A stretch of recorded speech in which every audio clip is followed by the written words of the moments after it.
Class is regarding the contact lenses. So aphakic contact lens is not very common in practice. So this class is regarding the aphakic contact lenses. So aphakia means absence of crystalline lens from the eye. So in that case, we have also having a specs is also option, contact lens is also option, and intraocular lens is also option. So this is one of the option. So how to use contact lenses? So this presentation will tell you about this. It is a treatment of choice who are unsuitable for intraocular lens implantation or who have experienced a failed intraocular lens implants. So it is this is the treatment of choice. So means जिसको lens नहीं डल सकता, ठीक है ना, या lens डालने की कोशिश की गई और लेंस डाला नहीं गया, उस केसेस में हम ये लेंसेस कॉन्टैक्ट लेंसेस डालते हैं. तो common in unilateral aphakia. So common किस केसेस में? जिनको एक आँख में कैटरेक्ट सर्जरी है और लेंस नहीं डाला गया. तो contact lens provide lens magnification about 5 to 7%, which makes possibility of binocular single vision in unilocular aphakia. So as you know, so if the cases of unilateral aphakia is there, so we need a plus 10 diopter. So correction of aphakia needs a plus 10 diopter.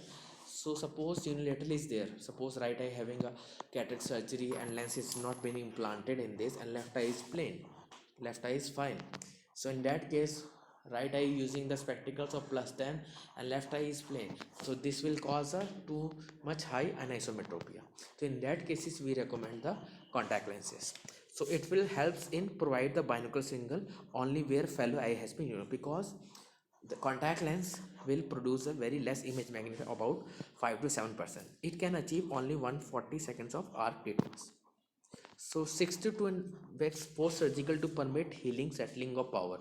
So after the cataract surgery, if the lens is not being implanted, 6 से 10 हफ्ते के बाद यह हमने try करना है lens लगाने के लिए. Find any contraindication for contact lens switch. देखना है कि कोई 6 से 10 हफ्ते बाद कि कोई कॉन्टैक्ट लेंस से रिलेटेड कोई कॉम्प्लिकेशंस हो सकती है. ऐसा तो नहीं कोई बीमारी हो उसको आइडिया सेगमेंट या कॉर्निया से रिलेटेड, तो उन केसेस में हमने कॉन्टैक्ट लेंस नहीं लगाना है.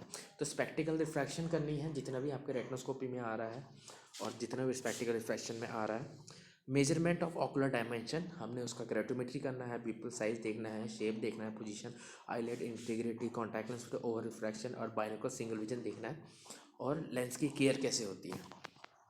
तो हमारे पास डिफरेंट ऑप्शंस है, जैसे हाइड्रोजल लेंस किस केस में देते हैं? लो एस्टिग्मेटिज्म और failed RGP lens fair. That is, the hydrogel is the soft contact lenses. RGP lens cases with high corneal astigmatism and corneal distortion. Silicone elastometer, that is also almost a soft contact lenses cases with low astigmatism and pediatric aphakic patients. Scleral lenses to patients with significant corneal distortion. Tinted lens to attenuate bright light and offer some UV protection. Daily wear or extended wear contact lenses based on manual dexterity. Extended wear is best suited to poor lens handling patients. Paediatric contact lens fitting. So time of fitting हमें देखनी है, इसमें important and strong necessary, length of wearing, lens materials और fitting. So RGP lens में हम क्या क्या देखते हैं? Keratometry based technique, record post operative keratometry. हमने ऑपरेशन के बाद क्रेटोमेट्री 6 से 10 हफ्ते बाद करनी है. उसके बाद हमने जितना भी लेंस है उसमें फ्लैट रीडिंग में 0.5 से 1 मिलीमीटर ऐड कर देना है. सेंट्रेशन देखनी है कि लेंस सही तरह मूव कर रहा है कि नहीं. मूवमेंट, स्टडी फ्लोरोसेंट पैटर्न देखना है उसका कि लेंस में एपिकल बेरिंग या एपिकल क्लियरेंस, ऐसा तो कुछ नहीं है. Minimal apical clearance is the goal.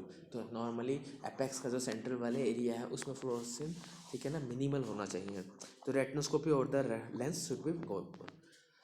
Fitting technique in RGP, insert the diagnostic lens, observe the centration movement, fluorescent pattern study, central posterior area stiffen until small apical air bubble appear, final trail lens flatter by 0.5 to 1 millimetre. Push up test करना है, retinoscopy करनी है, ये देखना है कि post blink and pre blink दोनों का रिफ्लेक्स सेम है कि नहीं, और उसके अकॉर्डिंग लास्ट में जितना पावर बचा है उसका हम फाइनल लेंस पावर देंगे.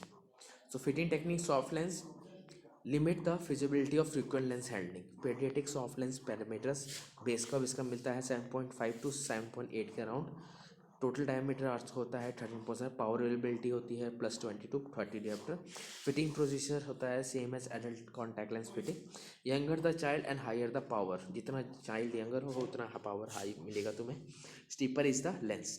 और डायग्नोस्टिक लेंस फिटिंग टेक्निक देखनी है तो fitting of silicon elastomer lens, that is a Bausch and Lomb lens. Materials होता है प्लास्टोफिल्टकॉन, वाटर कंटेंट्स का 0.2%। एफडीए मटेरियल अप्रूव्ड है, ऑक्सीजन परमिबिलिटी इसकी बहुत हाई है, 340 ऑक्सीजन ट्रांसमिशन 70 है। बेस का अवेलेबल है 7.5, 7.7, 7.9, 8.1 और 8.3। टोटल डायमीटर है 11.30 एंड 12.50। पावर अवेलेबिलिटी है +12 dioptre to +20 dioptre in +1 dioptre steps. और 23 से 32 के बीच में पावर अवेलेबिलिटी है, वो भी 3 डायोप्टर के गैप में। So back optic zone is about 7 millimetre. तो फिटिंग प्रोसीजर के लिए हमें इसका कॉर्नर डायमीटर देखना पड़ेगा, मतलब कॉर्नर साइज। ग्रेटोमीटर देखना पड़ेगा, बेस कप सिलेक्शन देखना पड़ेगा।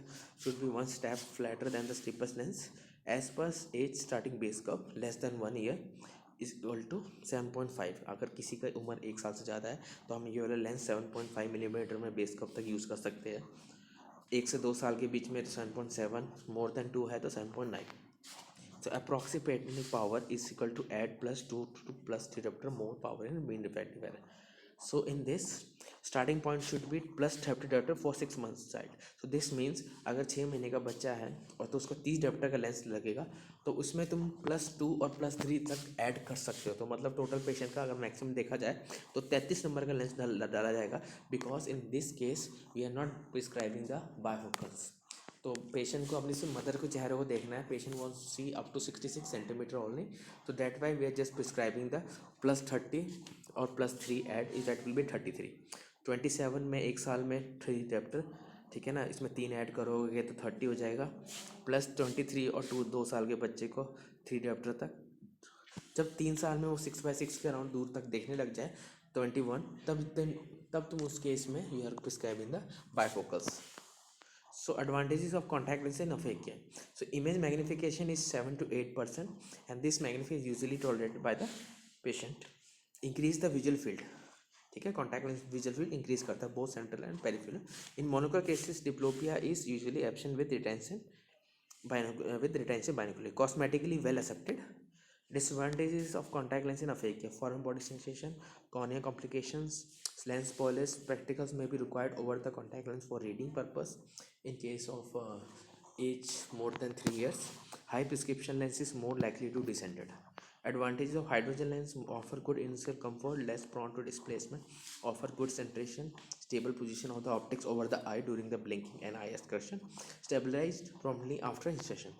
So disadvantages of hydrogen lenses are poor oxygen transmission, aggravate existing dry eye problems, greater care and maintenance need, higher overall cost, limited parameter available, handling can be more difficult, may discolor with topical medications, uptake of preservatives. So RGB lens के advantages क्या है? Optic imaging correction मिलेगा, higher complications कम होगी because cornea को less cover करेगा, easy lens case है, care है, कस्टमाइज डिजाइन पॉसिबल है, curves and back vertex pan can be modified. Thank you much. This is about the class in contact lens in अफेकिया।